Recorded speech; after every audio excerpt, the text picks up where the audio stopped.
Cover. Sir अच्छा। आपके cover निकालना पड़ेगा। कवर निकालना पड़ेगा। सर कवर निकालना। वो दिख गया दिख गया ओ दिख गया। भाई अरे नहीं फोकस कर दिया सर ने। इसलिए तो सारे बोलता बन गया। तो स्टूडेंट्स आप देख लीजिए, ये है आपका बैलेंस शीट। और बैलेंस शीट ऐसे बनता है, देखो आपको एक साइड लायबिलिटीज़ लिखने हैं और एक साइड क्या लिखने हैं, एसेट्स। अब तुमको एसेट्स बताता हूँ मैं क्या क्या होती है। देखो कैश, डेब्टर, स्टॉक, गुड्स, समझ गए, ये सब आपकी क्या होती हैं, एसेट्स। और भी बताता हूँ आपको मैं, यहाँ पर आप देख सकते हो, ये इधर देखिए, लैंड हो गया, बिल्डिंग हो गया, मशीन हो गया, प्लांट मशीन हो गया, टूल्स हो गया, इक्विपमेंट हो गया, ये देखो क्या लिखा, फर्नीचर हो गया, फिक्सचर हो गया, व्हीकल हो गया, scooter, horse, live stock, goodwill, patent, trademark. तो ये सब जितनी भी चीज़ें आप पढ़ रहे हो ना, लैंड, बिल्डिंग, मशीनरी, फर्नीचर, है ना, ये सब क्या है आपकी, ये सब एसेट्स हैं। तो क्या होगा कि जैसे ही क्वेश्चन में है ना, ये इन सब चीज़ों का नाम देंगे ना अपने को, तो अपन ये सब एसेट्स एसेट्स उठा के इस साइड जमा देंगे, ये एसेट्स वाले साइड में जमा देंगे।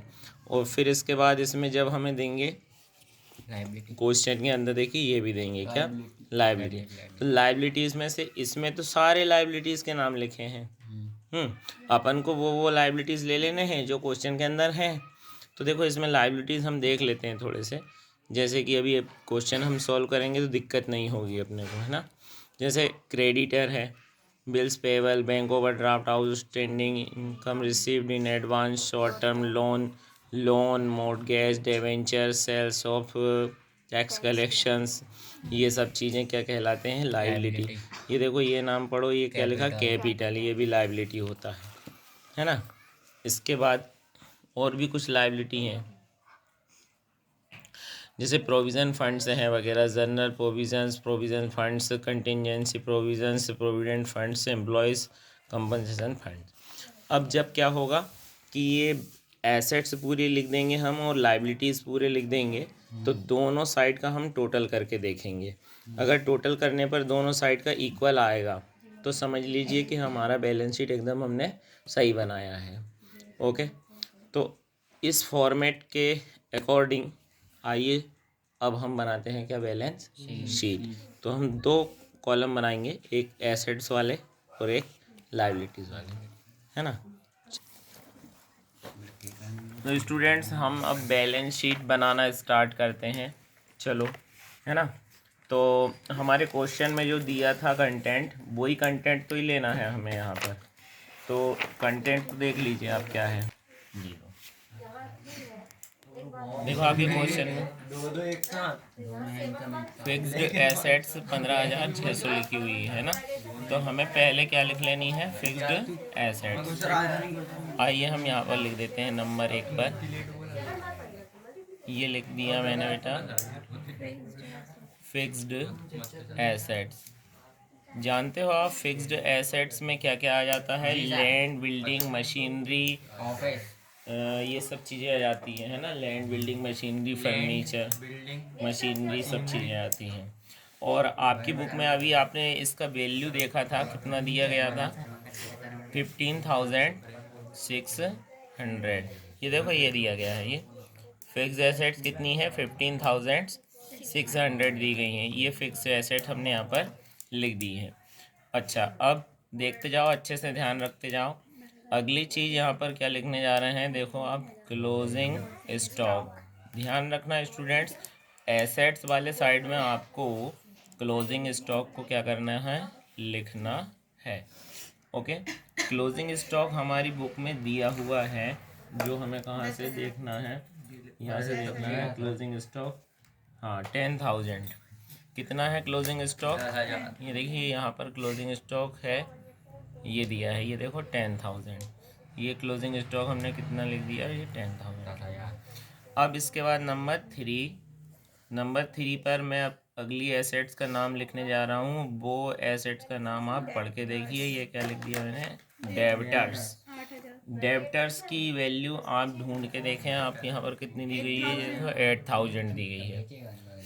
तो थोड़े से अच्छे से ध्यान से देखो आप, मैं ये 8000 को अभी इसी कॉलम में लिख ले रहा हूँ। क्यों लिख रहे हैं, क्योंकि यहाँ पर ना, इधर देखिए आपकी बुक में, इधर यहाँ दिया गया था कि provide 10% on debtors for bad and doubtful debts. इसका मतलब ये होता है कि आपको डेब्टरों में 10% क्या कर देना है, माइनस कर देना है। सुना आपने क्या बोला मैंने, कि आपको डेब्टर्स पर कितना माइनस करना है भैया, 10% माइनस करना है। बात आई समझ में? तो अच्छा, अब देखो डेब्टर की वैल्यू तो 8000 दी गई है। तो 8000 को अपन को पूरा का पूरा फुल नहीं लिखना है, बल्कि 8000 में से हमें 10% क्या कर देना है, माइनस। वो किस चीज़ के माइनस कर रहे हो आप, बैड डेब्ट्स। क्या बोलते हैं इनको अपन लोग, बैड डेब्ट्स। अब 8000 है तो 8000 का आप 10% अगर निकालोगे तो कितना आ जाएगा, 800 है ना, 800 आ जाएगा।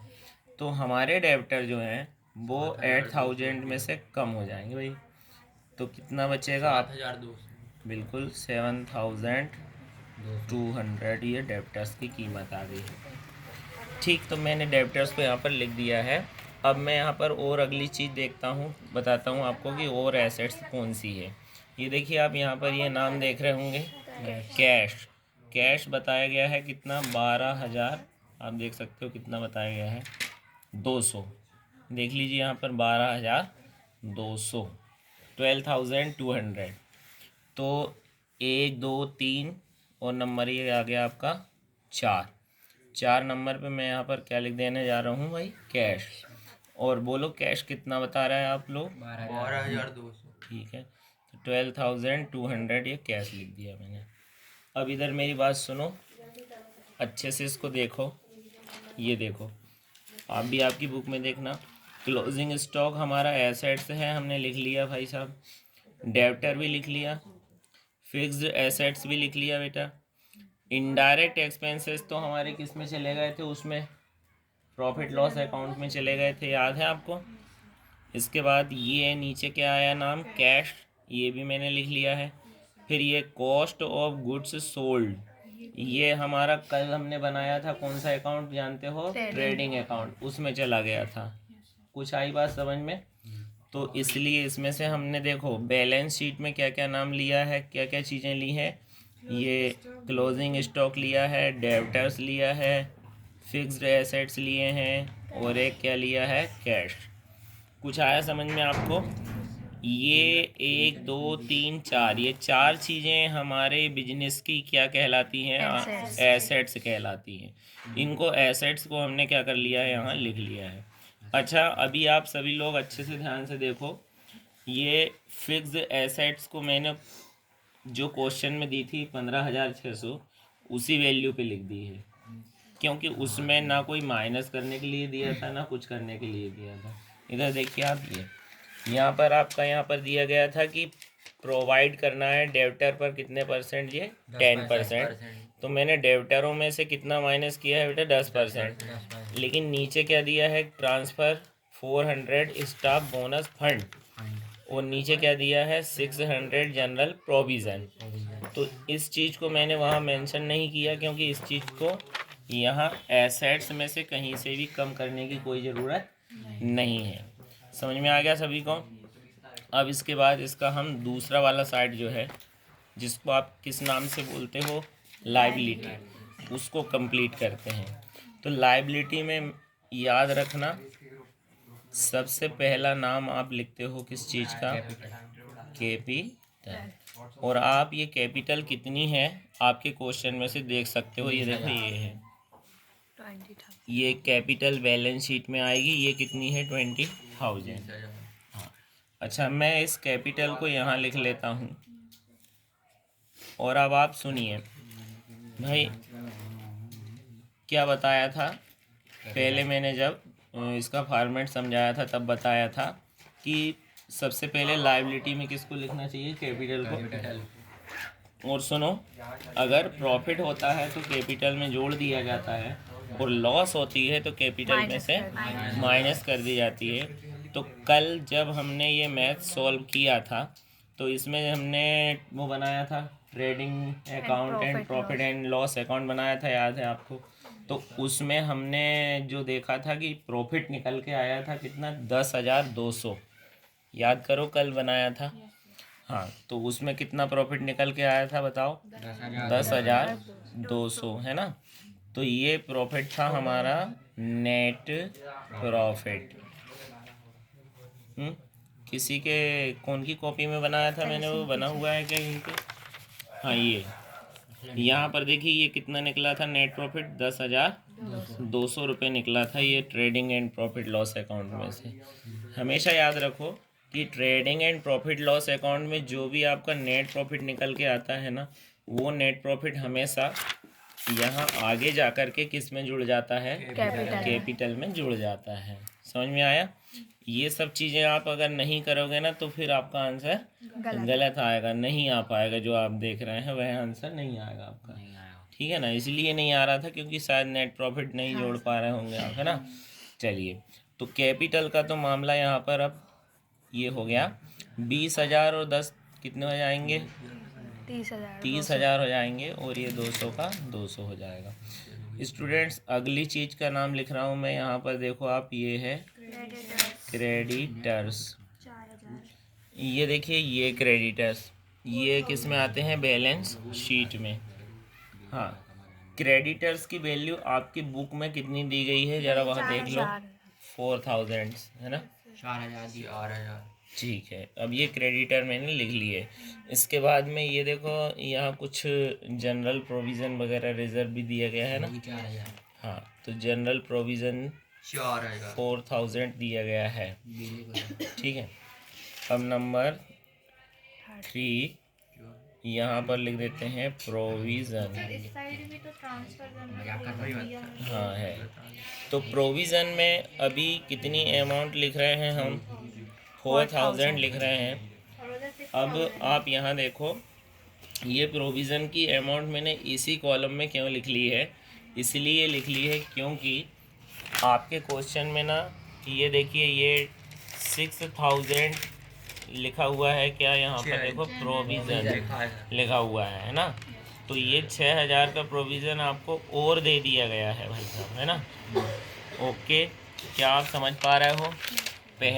पहले वाला प्रोविज़न तो कितने हज़ार का था? 4,000 का। अब अभी एक नया प्रोविज़न और कितने हज़ार का दे दिया गया है? ये 6,000 वाला ना। तो मैं यहाँ पर ऐसा लिखता हूँ, न्यू प्रोविज़न है ये न्यू प्रोविज़न है। ओके, तो इसको और इसको आप जोड़ दीजिए, तो ये जो टोटल हो करके आएगा, ये कितना हो जाएगा भाई साहब? 10,000। ओके, तो ये तो हो गया है। इसके बाद में अगला नंबर 4, सेल्स जो है वो हमारा किस में चला गया था? कल ट्रेडिंग अकाउंट में चला गया था, है ना? तो सेल्स तो इसमें आएगा नहीं। अब बचा है क्या? Outstanding wages. हाँ जी, आ जाएगा। ये आउटस्टैंडिंग वेजेस जो है इसे यहाँ, हाँ, तो चलिए यहाँ पर लिख देते हैं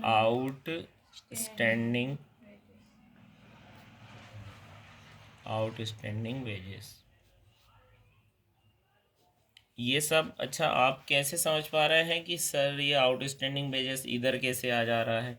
ये किससे समझ जा रहा है अपन? फॉर्मेट से। जब तुम्हें भी इसका फॉर्मेट याद हो जाएगा ना भाई साहब, किसका? बैलेंस शीट का। हाँ, फॉर्मेट याद हो जाएगा तो तुमको खुद याद हो जाएगा, समझ में आ जाएगा कि कौन सी चीज़ किधर आना है, कौन सी चीज़ किधर आना है ना? तो आउटस्टैंडिंग वेजेस जो होती है वो ये होता है क्या? लायबिलिटी होता है, तो वो इसी तरफ आएगा, और वो है हमारे मैथ्स में कितना दिया गया है? 400। इसके बाद अगला एक और यहाँ पॉइंट रह गया है, ये यहाँ देखिए आप, ये लिखा हुआ है ट्रांसफ़र करना है 400 स्टाफ बोनस फंड में। तो अगर हम स्टाफ बोनस फंड में कुछ पैसे ट्रांसफ़र करते हैं तो वो पैसे हमारे लिए एसेट्स नहीं, वो हमारे लिए क्या है? लायबिलिटी है। क्यों है लायबिलिटी? क्योंकि स्टाफ को बोनस के रूप में हम ये 400 रुपये क्या है वितरित करेंगे, यानी कि स्टाफ को देंगे। तो ये 400 रुपये भी हमारे पास रहने वाले नहीं हैं बल्कि जाने वाले हैं। तो इसलिए इसको यहाँ पर ये 400 और यहाँ लिख देंगे हम स्टाफ बोनस फंड। ये हमारा लायबिलिटी हो गया भाई, स्टाफ बोनस फंड। ओके, तो ये देखिए 1 2 3 4 और 5 ये पांचों चीज़ें हमारी क्या हो गई लायबिलिटी, और 1 2 3 और 4 ये 4 चीज़ें हमारी क्या हो गई भाई एसेट्स। ओके, और हमने सभी चीज़ों को एकदम करेक्ट लिख दिया है। अब हम देखते हैं कि हमने एडजस्टमेंट कहाँ कहाँ पर किया है। इधर देखो चेक करके, ये कैपिटल में हमने देखो एडजस्टमेंट किया है, यहाँ भी देखो प्रोविज़न में भी हमने क्या करके रखा है एडजस्टमेंट किया है। इधर देखने आ जाओ आप, तो हमने किस में एडजस्टमेंट किया है डेब्टर्स में। समझ में आया? तो ऐसे हमने कुल मिला के 2-3 चीज़ों में क्या किया हुआ है एडजस्टमेंट किया हुआ है। चीज़ें अब इसको हम टोटल करेंगे। अब टोटल करने के बाद ये दोनों साइड का इक्वल आना चाहिए, क्योंकि जितना लायबिलिटी होता है उतना ही क्या होना चाहिए एसेट्स होना चाहिए। तो इसको हम प्लस करके देखते हैं कितना आता है। तो देखिए इसको प्लस कर लेते हैं 15,600, ये 10 है ना, और ये कितना है 7,200, और ये कितना है 12,200। अब सबको जोड़ दें, 0 0 6 और 2 8 और 2 10 का 0, 1 बचेगा, 5 और 1 6, 6 और 7 13 और 2 15 का यहाँ आ जाएगा 5 बचेगा, फिर 1 2 3 और 1 4। ये आ गया भाई साहब कितना 45,000, मतलब 45,000 आ गया इधर का, है ना। अब इस साइड का जोड़ देते हैं। इस साइड हमारे पास कितना है 30,200, फिर है हमारे पास में देखो 4,000, फिर है कितना 10,000, फिर है 400 400 800, सीधे 800 लिख लेते हैं। ओके, इसको भी जोड़ लेते हैं 0 0 8 और 10 का 0 है ना, फिर बचेगा यहाँ पर कितना 1, 4 और 1 क्या हो जाएगा 5, और 3 और 1 मिला के क्या हो जाएगा 4। ये भी कितना आ गया 45, मतलब कि यहाँ भी कितना आ गया 45,000। अब हमने जो टोटल किया है दोनों साइड का कैसा आ रहा है इक्वल आ रहा है, मतलब कि ये बैलेंस शीट कैसा है राइट है। Okay, are you understand? जी सबको समझ में आ गया? जी। वीडियो को लाइक और सब्सक्राइब कीजिए। Thank you very much.